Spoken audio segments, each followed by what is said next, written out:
40 రోజుల ఉపవాస ప్రార్థనలో భాగంగా ఈరోజు దేవుడు మనతో ఏం మాట్లాడాలనుకుంటున్నాడో చూద్దాం. మొదటి రాజులు 21 అధ్యాయము 2వ వచనము. ఆహాబు నాబోతును పిలిపించి, నీ ద్రాక్ష తోట నా నగరును ఆనుకొని ఉన్నది గనుక అది నాకు కూర తోటకిమ్ము, దానికి ప్రతిగా దానికంటే మంచి ద్రాక్ష తోట నీకిచ్చేదను, లేదా నీకు అనుకూలమైన ఎడల దానిని క్రయంనకిమ్మని అడిగాను. ఇక్కడ కాంటెక్స్ట్ ఏంటంటే, ఆహాబు అనే వ్యక్తి రాజు అనమాట. అతని భార్య పేరు యెజబెలు. ఈ ఆహాబుకి నాబోతు అనే వ్యక్తి ద్రాక్ష తోట మీద కన్నుబడింది. ఆ ద్రాక్ష తోట ఎక్కడుందంటే, ఈ ఆహాబు వాళ్ళ రాజనగరం ఉంటుంది కదా, ప్యాలెస్, దానికి ఆనుకొని ఉంటుంది అనమాట. అయితే అంత రాజనగరం ఉన్నప్పటికీ ఈ నాబోతు ద్రాక్ష తోట మీద ఈ ఆహాబు కన్ను పడ్డది అనమాట. అయితే వెళ్ళి అడుగుతాడు, నీ ద్రాక్ష తోట నాకు ఇమ్ము, నీకు ఇంకా మంచిది ఇస్తా, లేదంటే అనుకూలమైతే క్రయం నాకు ఇస్తా, మనీ పే చేస్తా అనేసి ఇట్లా అంటాడు. అయితే ఈ నాబోతు ఏం చేశాడు, ఇది జనరేషన్స్ నుండి తాత ముత్తాతల నుండి వస్తుంది అనేసి ఏమంటాడు, నేను ఇవ్వదలుచుకోలేదండి అనేసి మర్యాదపూర్వకంగా చెప్తాడనమాట రాజుతోటి.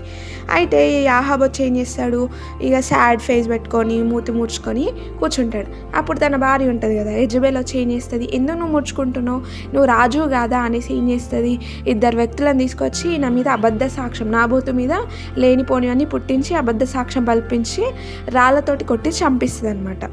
అయితే ఈ కాంటెక్స్ట్ ద్వారా దేవుడు మనతో ఏమని మాట్లాడాలనుకుంటున్నాడంటే, మనకు కాని దాని మీద మనం కన్నేయొద్దు, ఆశపడకూడదు. మనకి అంతా ఉండి కూడా అనేక సార్లు పక్క వాటిపైన మనం కనబెడతా ఉంటాం. అయితే ఇక్కడ ఆహాబు రాజు అయినప్పటికీ పక్కనున్న ద్రాక్ష తోట, నాబోతు ఒక సామాన్య మనిషి ద్రాక్ష తోట మీద కనబడింది. అయితే అది ఇవ్వలేదనేసి చంపించేశారు ఆ సామాన్యమైన మనిషిని, ఏమీ తెలియని అమాయకమైన వ్యక్తిని. నీ జీవితంలో కూడా అనేక సార్లు నీకు కావాలి అది అనేసి ఇతరుల మీద అబద్ధ సాక్ష్యం పలికేవారు ఉంటున్నావా, ఎలాగైనా దక్కించుకోవాలి, ఏడ్చైనా సాధించాలి అనేసి ఇష్టం వచ్చినట్టు ప్రవర్తించే స్థితిలో ఉంటున్నావా? అయితే దేవుడు అంటున్నాడు, ఆహాబు యెజబెలు మరణ స్థితి చాలా ఘోరంగా జరిగింది. ఆయన ఉగ్రతకి పాత్రలమైతే చాలా ఘోరంగా ఉంటుంది. ఆ శిక్షను ఎవ్వరం తట్టుకోలేం. అయితే దేవుడు ఈ ఉపవాస దినాల్లో మనల్ని సరి చేసుకోవాల్సిందిగా హెచ్చరిస్తున్నాడు. ఏమిటంటే, పక్కవారి గురించి మాట్లాడడం కానీ, పక్కవారిది ఆశించడం కానీ, ఒక ఆజ్ఞ ఉంటుంది కదా, నీ పొరుగు వారిది ఏది ఆశించవద్దు అనేసి, నీకున్న దాంట్లో సంతృప్తి పడుము, నీకు కావాల్సినదంతా నేను ఇస్తున్నాను అనేసి ఆయన అంటున్నాడు.